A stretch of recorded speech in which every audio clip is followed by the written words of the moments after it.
सावन की पहली फुहारें जंगल में दस्तक दे चुकी थीं। हर कोई अपने घोंसले को मजबूत करने में लगा था, लेकिन एक पेड़ के कोने में एक टूटी सी डाल पर बैठी थी हमारी रानो चिड़िया। फटे पुराने तिनकों से बना उसका छोटा सा घोंसला उसके 2 बच्चों गुड़िया और कुकू के लिए जैसे जंग से कम नहीं था। बेटा, थोड़ा साइड में बैठो, देखो ना, इस तरफ से पानी टपक रहा है, पूरा घोंसला भीग गया है। मम्मी की गोद में आ जाओ, मैं भीग जाऊंगी, मगर तुम्हें भीगने नहीं दूंगी। माँ, बहुत ठंड लग रही है, हवा भी अंदर आ रही है, पैर सुन्न हो रहे हैं और पेट में भी बहुत जोर से दर्द हो रहा है। जब बारिश रुक जाएगी ना माँ, तब हम खाना खाएंगे। माँ, आज कुछ खाने को मिलेगा? माँ, क्या आज भी भूखे ही सोना पड़ेगा? कल भी भूखे सोए थे। मुझे तो अब सपनों में भी खाना ही दिखता है, गरम गरम दाल भात और थोड़ी सी चटनी। माँ, तुम हमेशा कहती हो सब्र करो बेटा, लेकिन माँ, ये सब्र कब खत्म होगा? मेरे लालो, माफ कर दो माँ को, न कुछ ला सकी न तुम्हें बचा सकी इस ठंडी बारिश से। लेकिन देखना बेटा, जब ये बारिश थमेगी ना, माँ तुम्हारे लिए मिट्टी का ऐसा घर बनाएगी जिसमें न पानी घुसेगा न ठंडी हवा, और उसमें हर दिन तुम्हारी पसंद का खाना बनेगा। मगर आज माँ के पास सिर्फ अपनी ममता है, इसी से तुम्हें ढक लेती हूँ। रानो अपनी आंखों में आंसू रोकती है। वहीं कालू कौवा उड़ते हुए आता है, रानो के घोंसले के पास बैठता है। अरे रानो, ये घोंसला है या कचरे का डिब्बा? बारिश आए या तूफान, तेरे तो दोनों वक्त खराब हैं। रानो चुपचाप नीचे देखती है। कालू फिर से हंसता है।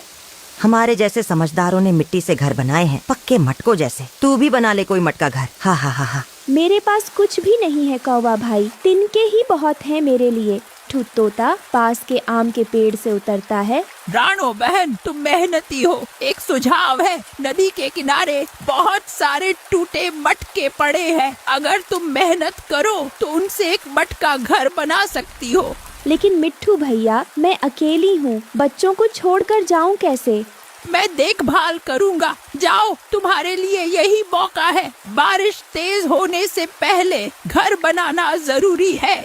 रानो चुपचाप उड़ती है, नदी किनारे जाती है, टूटे मटकों के टुकड़े उठाती है, धीरे धीरे मटका घर बनाती है। कई दिनों तक बिना खाए पिए भीगती कांपती रानो चिड़िया ने मेहनत की। हर मटका, हर टुकड़ा उसने प्यार और ममता से जोड़ा। आखिरकार उसका मटका घर तैयार हो गया, छोटा मगर मजबूत। फिर एक रोज तेज हवाएं चलती हैं, मूसलाधार बारिश शुरू होती है। कालू कौवा अपने पेड़ पर बैठा था। अरे नहीं, ये क्या हो गया? मेरा घोंसला, अरे कोई रोके इस तूफान को। ओह हवा रानी, जरा रहम कर, मेरा घोंसला उड़ गया। अरे अरे, मेरा कंबल, मेरी रोटी का टुकड़ा सब पानी में बह गया। वो इधर उधर भागता है, पूरी तरह भीग जाता है और एक पेड़ पर उतरता है। हाय रे किस्मत, मैंने दूसरों के घरों पर हंसी उड़ाई और खुद का ही घर हंसी बन गया। ये कौन सा मजाक है ऊपर वाले का? अभी तो मैं सबके सामने डींगे हाँक रहा था। मेरा घोंसला सबसे मजबूत है। अब देखो, तिनका तिनका उड़ रहा है हवा में, जैसे मेरी इज्जत उड़ रही हो। फिर अचानक एक तेज हवा का झोंका आता है और कालू सीधे कीचड़ में गिरता है। हे भगवान, अब कहाँ जाऊँ? कौन देगा मुझे पनाह? सबने मुझसे मुंह मोड़ लिया होगा। रानो चिड़िया, उसी से माफी मांगनी होगी, लेकिन क्या वो माफ करेगी मुझे? बारिश जोरों से हो रही थी, बिजली कड़कती है, मिट्टी के मटके जैसा छोटा सा घर दिखता है। रानो चिड़िया और उसके दोनों बच्चे अंदर सिकुड़कर बैठे थे। तभी दरवाजे पर धीरे धीरे खटखटाहट होती है। रानो सतर्क होकर बच्चों को पीछे करते हुए बोलती है, कौन है इस तूफान में? रानो चिड़िया, मैं कालू हूँ, कालू कौवा। कालू, तुम इस हालत में? तुम्हारा घोंसला? कालू बाहर से कांपते हुए, बारिश में भीगते हुए बोलता है।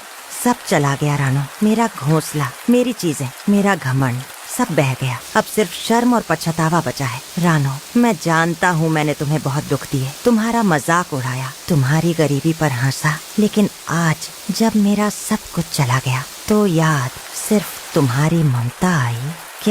क्या मैं अंदर आ सकता हूँ? रानो चुप हो जाती है। गुड़िया और कुकू माँ की ओर देखने लगते हैं। रानो थोड़ी देर सोचती है, फिर मुस्कुराती है और मिट्टी के मटके का दरवाजा थोड़ा खोल देती है।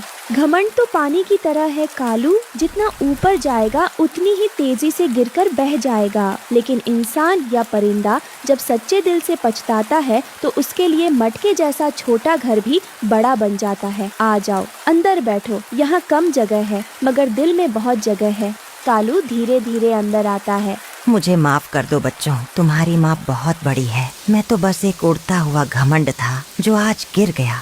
देखो बेटा, बारिश सबके लिए एक जैसी है, बस कोई उसमें भीगता है और कोई किसी को छाता बना लेता है। आज हम तीनों एक छत के नीचे हैं, शायद यही असली घर होता है।